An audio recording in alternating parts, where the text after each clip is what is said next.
Hey guys, Dave here. Welcome to Centurion's Review. This is Raid on Iran. I picked it up from Little Wars this weekend for $20. The guy was asking $25. I talked him down to $20. But anyhow, it's from Steve Jackson Games. It's from the 1980s. It's about President Carter's raid on Iran. His actual raid, some aircraft crashed, so it didn't.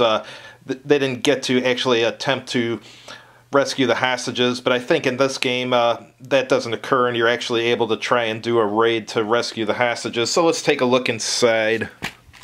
This one's punched. The guy had played it.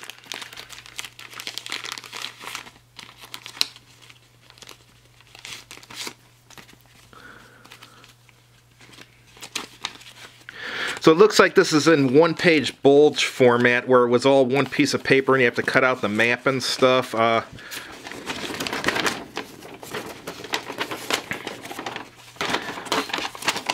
So it's got some tears in it already from being folded, but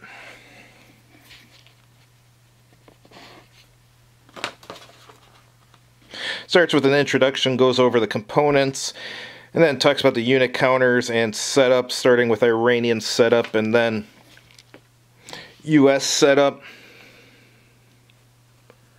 And here's the sequence of play.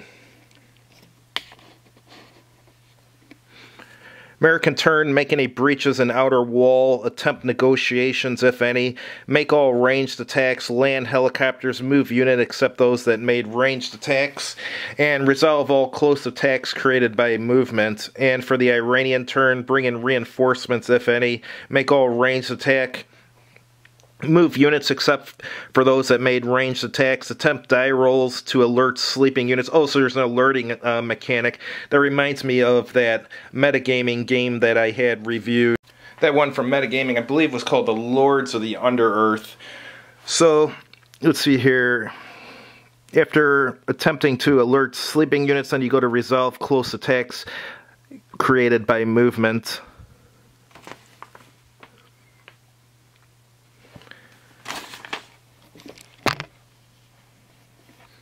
And it's going over stealth, deceit, the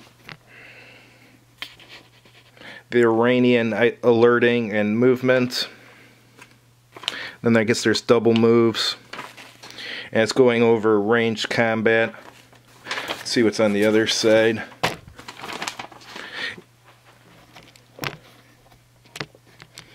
Okay, resolving close attacks, retreats. Now it's going over special weapons such as satchel charges, mortars, and 50 caliber machine guns. And you can also capture special weapons.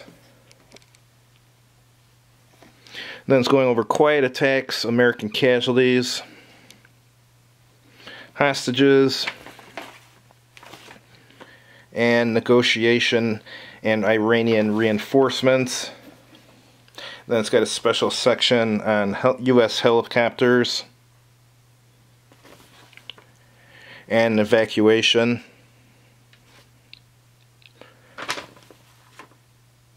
Alright, here's ending the game.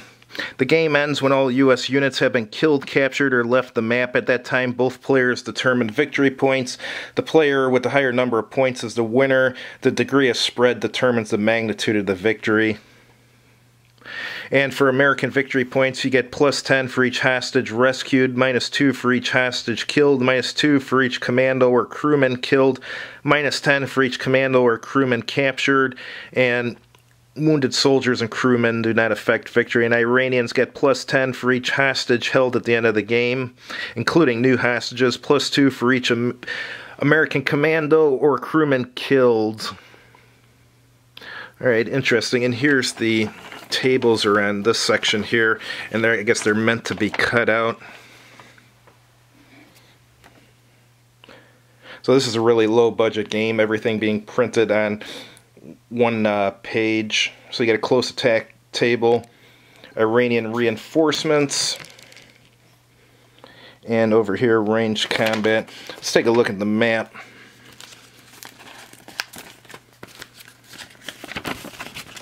Problem with the map, before we even look at the map, well, It's got what if, first of all, it's got about this game, which is fine on the back of the map, and historical notes, which is fine too, but it's also got an alternative scenario for raid on Iran. So if you decide to play that scenario and you're playing the game and you have to reference the rules, you have to remove all the counters from the map and flip it over if you forgot something that was in the scenario. So that wasn't too good of an idea to put that on the back of the map.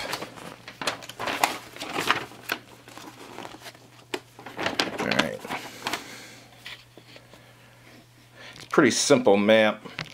Let me move the camera up so I can get the full thing in view. So it's got the streets and roads.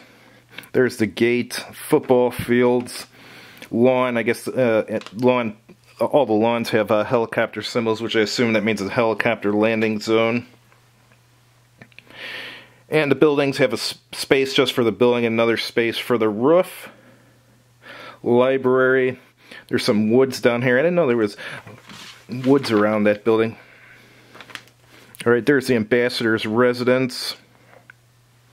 So the map looks functional. I mean, actually for the 1980s, it's pretty good. If you compare this to some of those awful metagaming maps, this is like light years ahead of those. But let's take a look at the counters now. Counters are real simple.